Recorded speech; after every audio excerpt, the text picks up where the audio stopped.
Hey y'all, so it's Lotus Globe here again, and today is June 21st. So we have just moved into Cancer season, and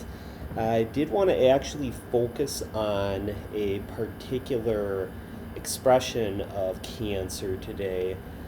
which is still going to be based on, you know, the subject of emotions and just the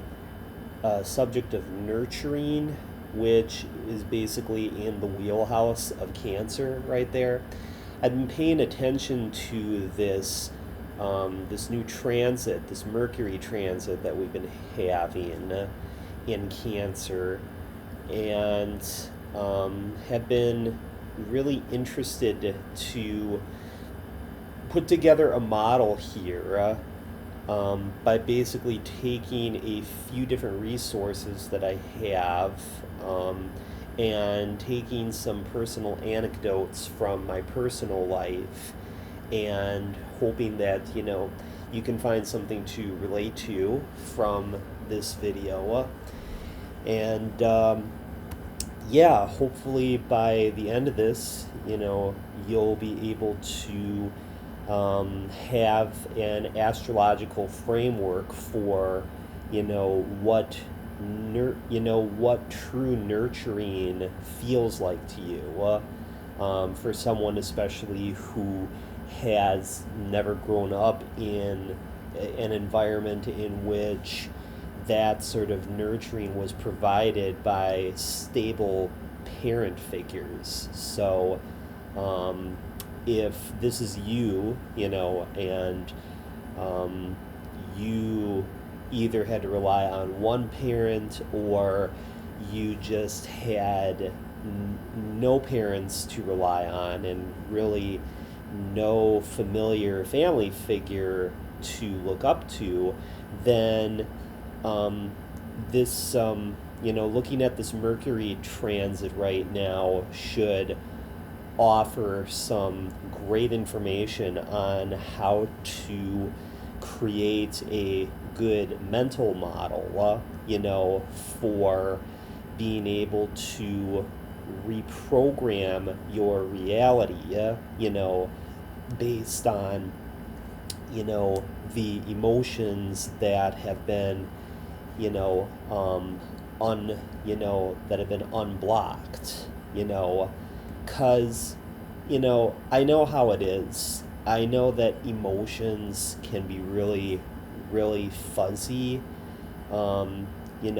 this is whether you're dealing with anything related to Cancer or the moon or the fourth house. And, if you've had your moon in your eighth house, or you've had hard aspects to your moon, or if Chiron was in Cancer when you were born, any of those complications that you've had where you were put into a place in which, your inner radar had sent off signals telling you that the world was not a safe place, then, obviously the thing to look at is how the emotions can help to support the mind, because it's, for one thing, all too easy for most people to be very Mercury oriented and, just like deal with any sort of trauma by simply thinking or rationalizing their way out of it and just completely living inside their heads. And I think that Mercury in Cancer really, it provides more of a way in which, we can look at the emotions in a way that allows the mind to be able to, understand what empathy is, and to have more of a greater depth of emotional expression as a result of that, you know. And I think that's a interesting thing that has happened for me personally with Mercury being in my 10th house right now. It's obviously going to be different for you depending upon, you know, where Mercury is in your progress chart. So that's definitely something you would want to look at. For me, it's in my 10th house, and this is a very intriguing placement for Mercury because of how, you know, the whole mercurial function seems to actually work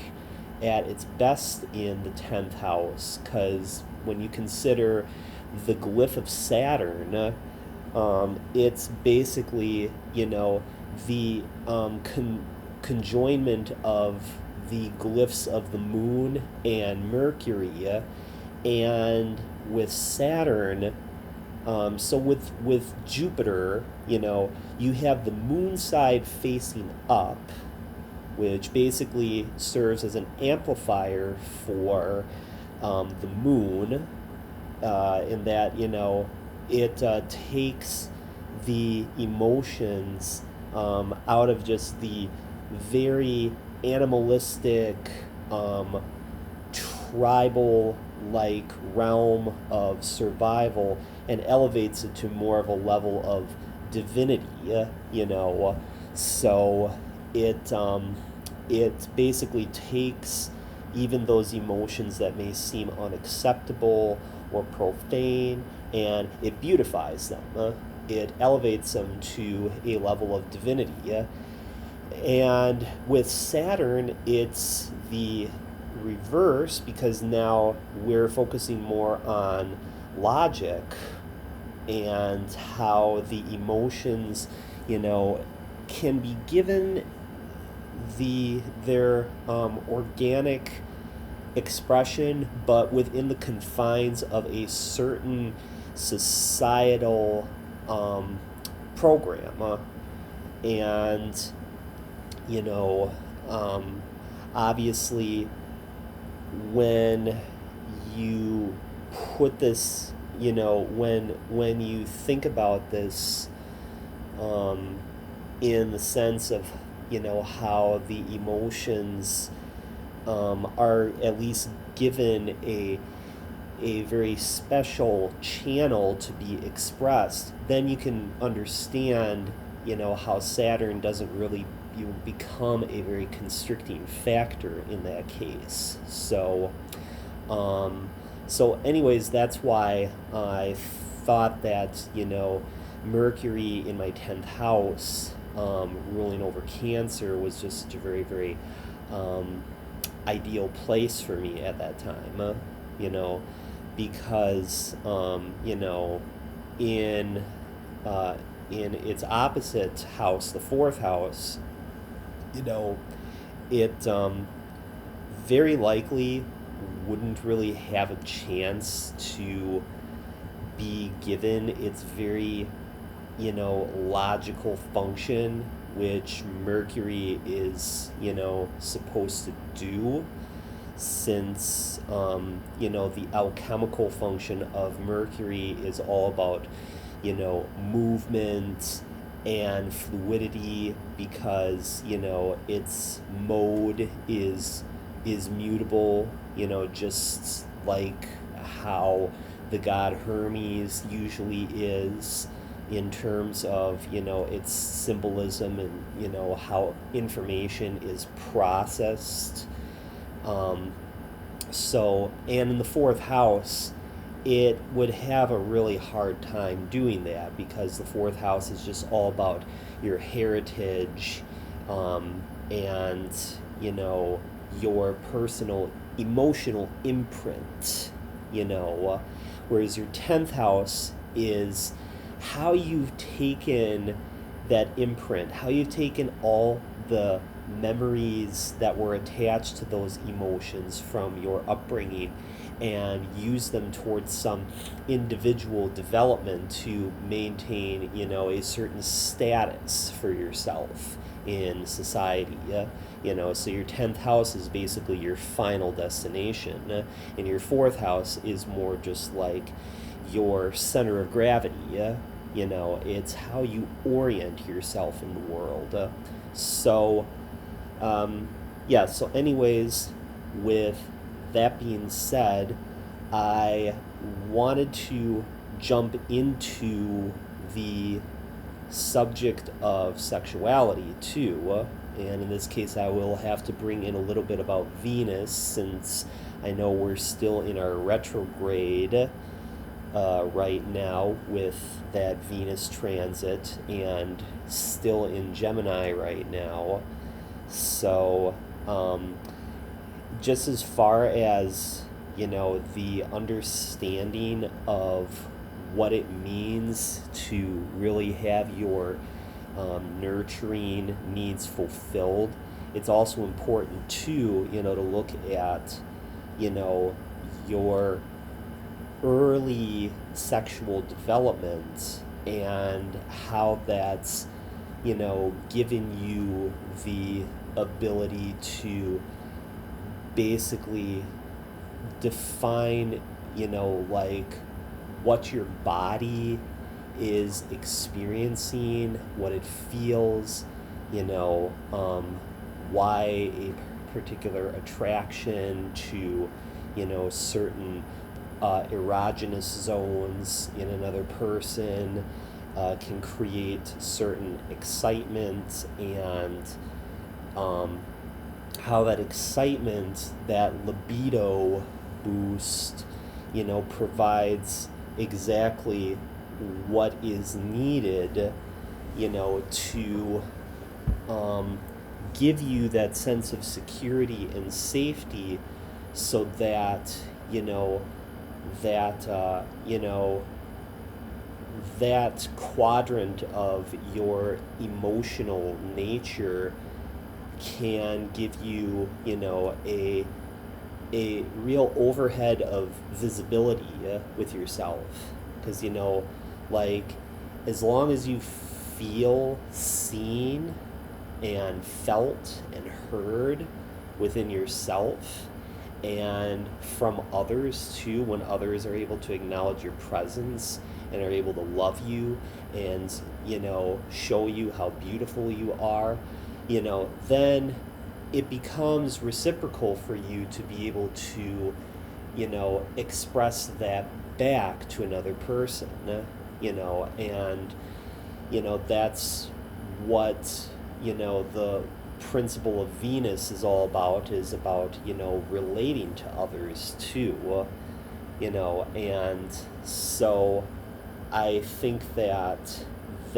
ties itself into why it's necessary to explore your sexual, sensual needs, just so that you can develop an imprint for what your body needs, to live.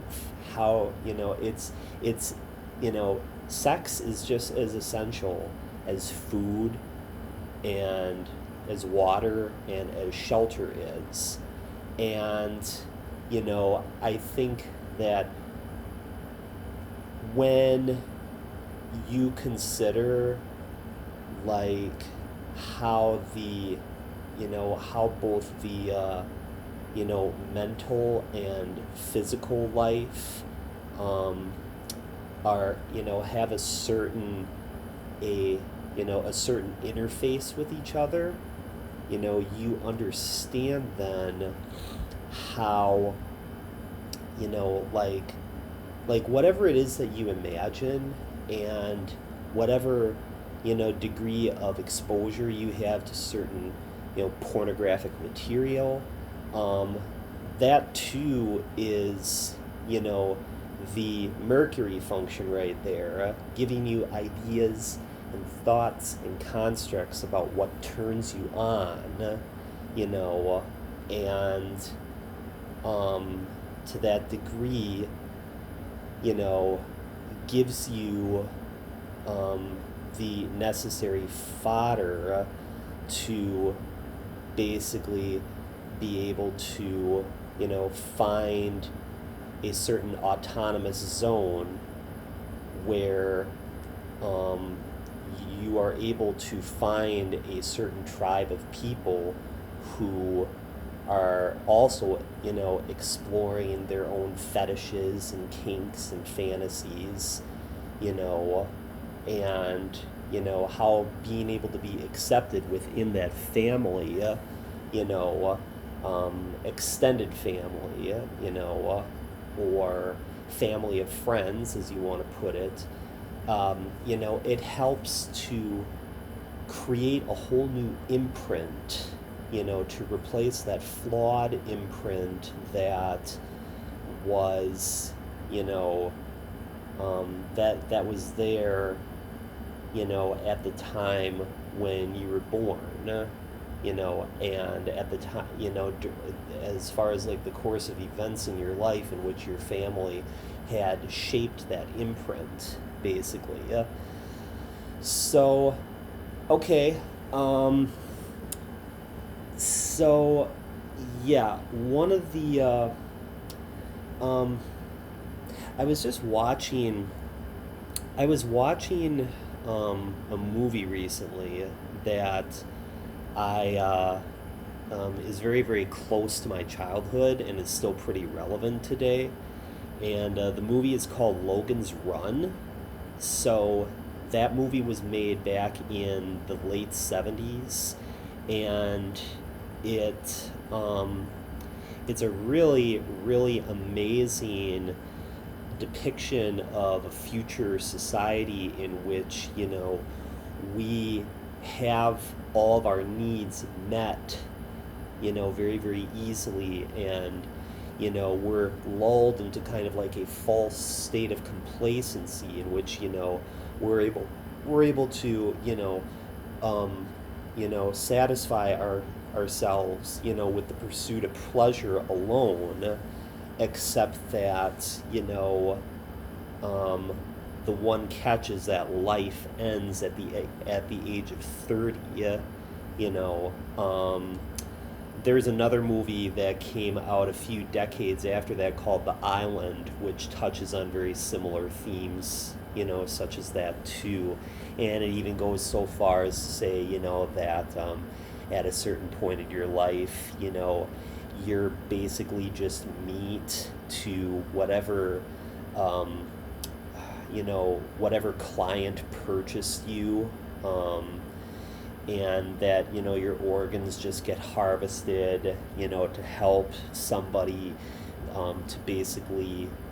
prolong their life and to make themselves beautiful. But they're doing that,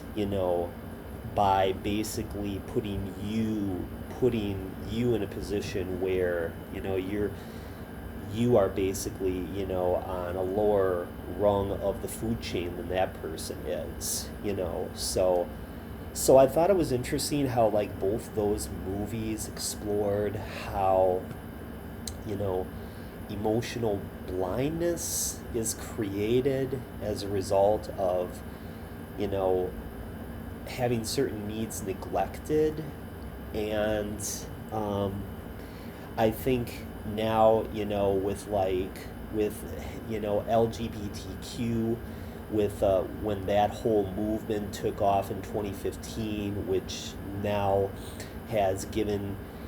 people a very, very secure space in which, they are able to find others of a like mind who have, some of the same, sexual kinks and fantasies, that they're interested in, and, to find a place in which those things are accepted, and not just merely as a means of having fun either, although that is definitely, that's definitely Venus right there, and in particular, since right now it's in Gemini, so obviously there is that fun factor, especially on a mental level, as far as just like those quick, brief bursts of oxygen that go off in the brain. I mean, Gemini is a mutable air sign,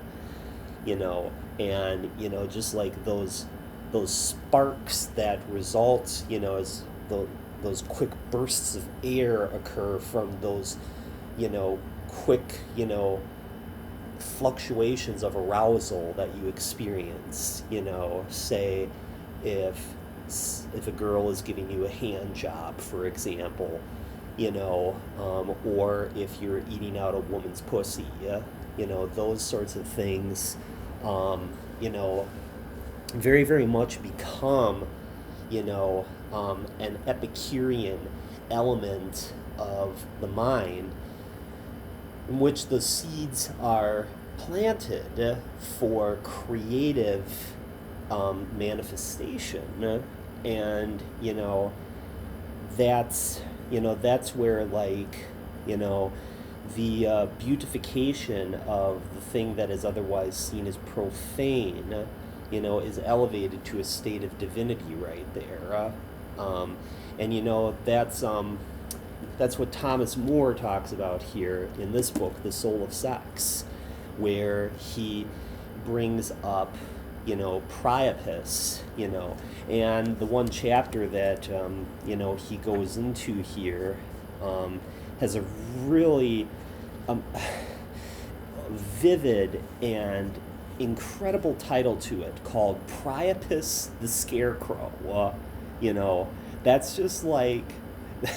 that is like so perfectly emblematic, of like what our society needs right now, and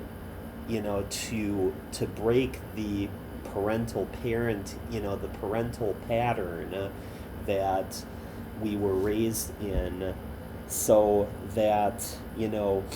we can start to rediscover the comic and the vulgar in sex again, to discover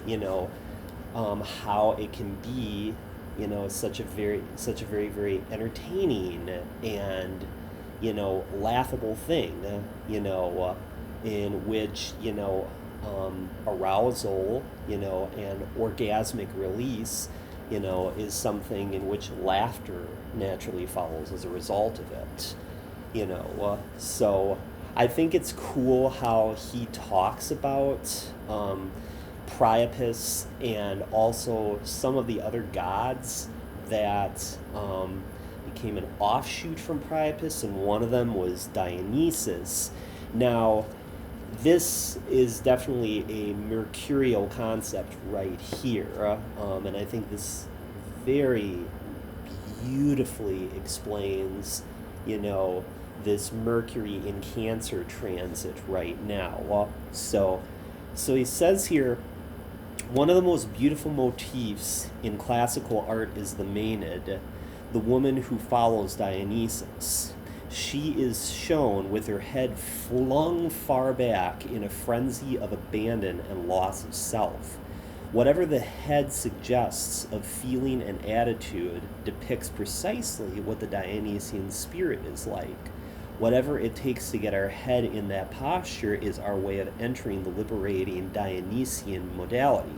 As Emerson says in an inspired passage from his essay The Poet, and in pure Dionysian fashion, the poet knows that he speaks adequately then only when he speaks somewhat wildly, or with the flower of the mind, not with the intellect alone, but with the intellect inebriated by nectar. Our thinking has to loosen up, and our rationality become less tense and rigid. Our thoughts could flow and be juicy instead of coming out in dry chunks and formal patterns. And that's, where the beauty of Mercury, really comes in, because, Cancer is usually a cardinal water sign. So with Mercury as the mental function here, it can help to provide, a certain fluidity factor with, the emotions, so as to give, the emotions, more of a nice ebb and flow. So that way, then, by, even allowing, you know, emotions such as, horniness,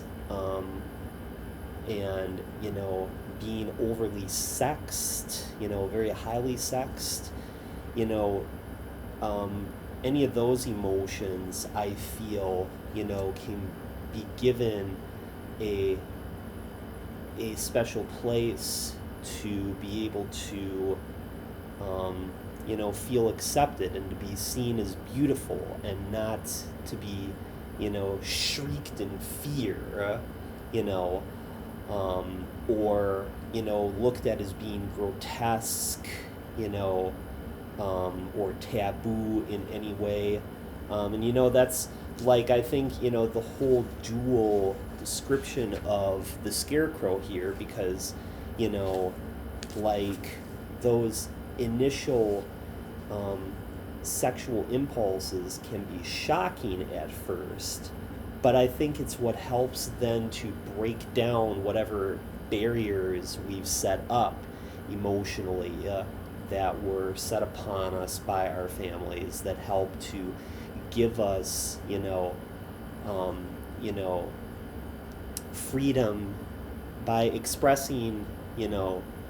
the desired behavior we want within our own social constructs, to then bond with others. And that actually brings up another great movie, and that's this movie that I purchased just recently. And it was a very random purchase from Half Price Books. This movie explores the lives of four individuals who have experienced some sort of trauma in their lives. They have no relationship whatsoever, like no familiarity, with, where in their lives they may have had, some sort of, you know, um, time in which they got together and, had things that they shared in common. But somehow they just met, very, very vaguely, um, very vaguely described as far as like how they get together, whether it was like through some support group or whatever. But what's amazing is that these four people buy a house out in the countryside, and they set up a certain list of rules. Not exactly rules to constrict, or to place, a certain jurisdiction or, restriction on others, but to more, find a way to help these people open up. And, they would have certain rituals like, so it's two men and two women, basically, yeah? And they would switch off sleeping together, so it'd be two people in a bed together. It was just two bedrooms, and two people had to sleep together in these two separate bedrooms. And they would engage in different activities like theater acting and play acting, and figure drawing, so this is a way of helping to like get in touch with the creative child within them. And yes, there would be kinky sex too, you know and I remember that one woman in the movie, Hannah Arterton's character, was obviously a little bit more on the timid side. It took a little bit more for her to open up. I mean, she gradually was able to let a guy eat out her pussy, but, it obviously took some time to really understand, the, to really, really, probe the depths of each other's emotional realms, the experiences that they had in their lives, from family or school, or any sort of larger societal molding upon them. And over time, like, they learn to develop this, their own tribal mindset. They became a family unto themselves, a family that has rewritten the rules that has helped them to kind of unlock the treasures from within, that were otherwise kept hidden from them. So, it's kind of like they embody the Dionysian mindset without, of course, the Maenads, ripping Dionysus, to shreds, obviously. Like, so they were able to balance out, like, the what the animal part of their mind needed, which is obviously rooted in the physical body, and more of the Epicurean part of the mind too, which is, Mercury's realm. And so, so with that being said, my my advice, as far as everything that has been said here, is find a sex worker, or find a special event to go to, where they have special play spaces in which you can explore, like new friendships, other people who, think alike, as far as, like, the types of, kinks or urges, the things that turn each of you on. And I speak from experience, because I myself have grown up with Asperger's syndrome. So this is one of the reasons why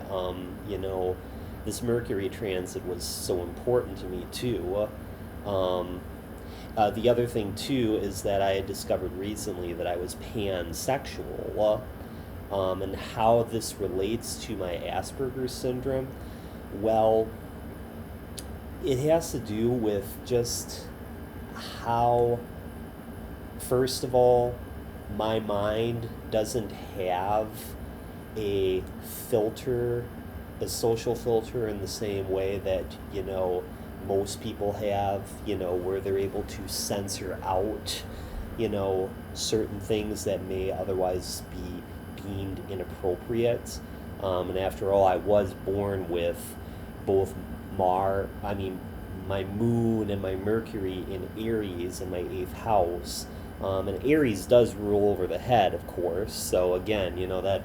brings up the Maenad archetype here, in relation to the story of Dionysus right there. So, obviously, I think there's definitely some echoing back to my past by looking at this Mercury Cancer transit and seeing how it relates to my natal Mercury, because I know that obviously the cardinal fire aspect of Aries had been blocked as a result of just not having had the sort of environment in which I was able to exercise the sort of traits that would be considered normal for a man, and the sort of traits that would be associated with a man, it seems, if you were to look at it from a mainstream perspective, is confidence, pride, and I mean not pride, in an overinflated, egotistical sense, but like pride in the sense of, having a sense of knowing, what you're here for and knowing what you're capable of. And having a good steady hand to, be a leader and um, to be able to enterprise, in whatever realm of life, you like to be in. If it's owning your own business and making a lot of money, for example, like those things I was lacking really early on in life. The creative energy of fire, that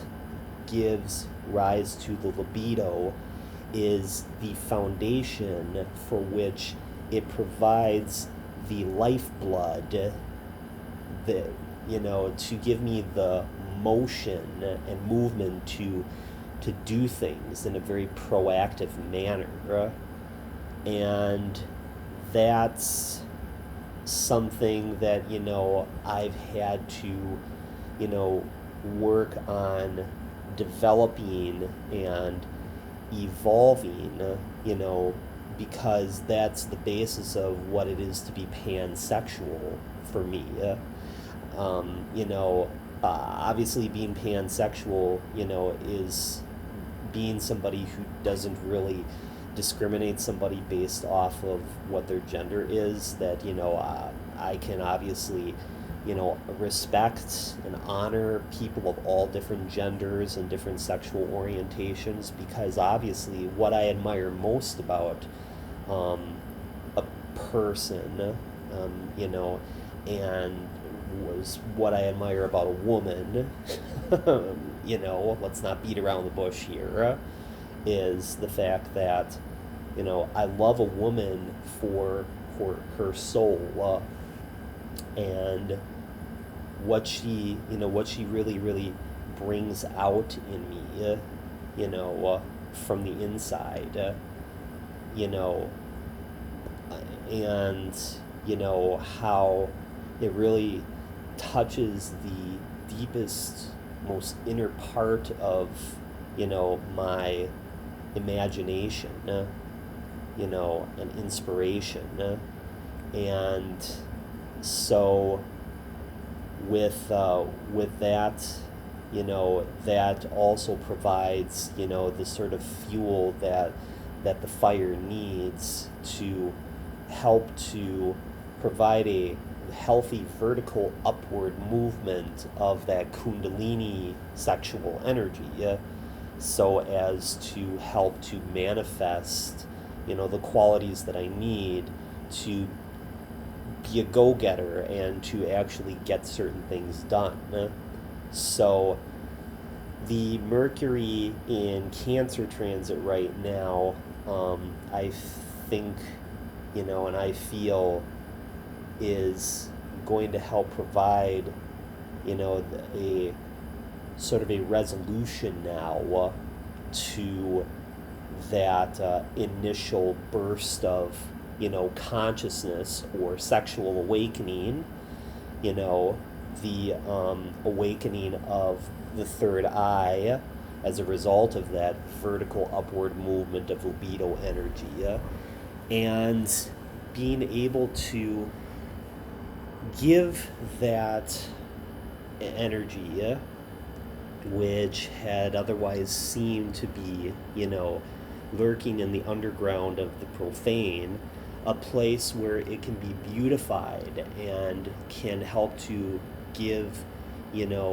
through the cardinal water quality of Mercury, a chance to, bring things to fruition now. And so, in conclusion, basically all I can say is, wherever you're at in society, if you feel like there are greater forces out there such as your government or your manager or boss, don't let them take the power away from you to feel. Don't let them cut those roots out from underneath your mind. Allow your mind to be able to serve as a steward to the function of the emotions, through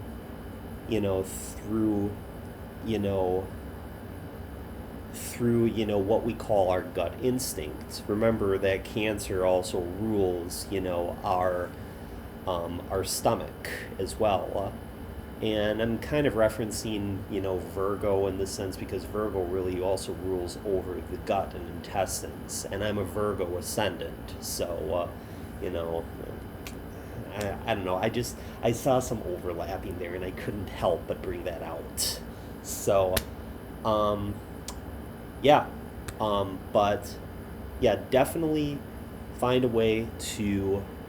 take control of your emotional life by allowing your emotional life, to be given free rein to guide you, to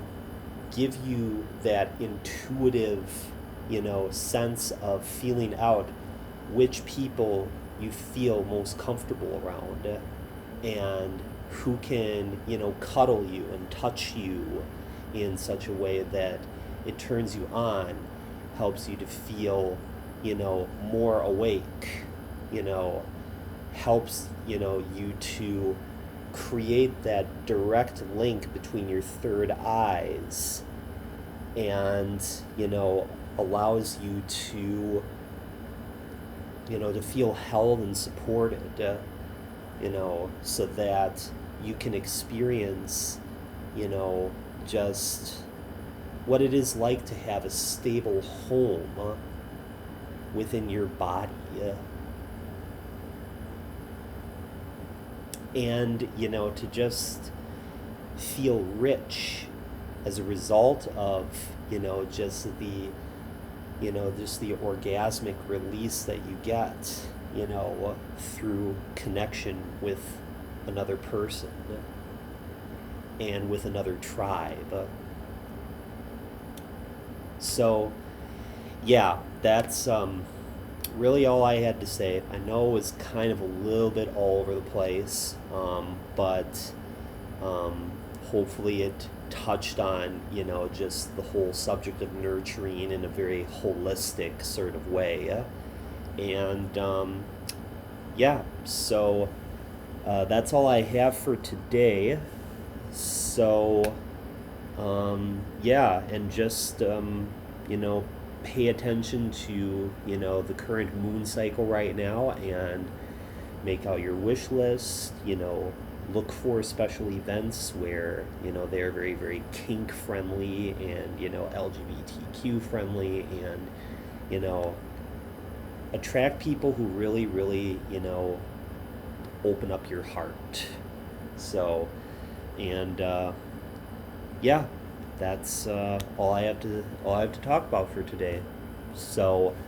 I will definitely see you in the next video, and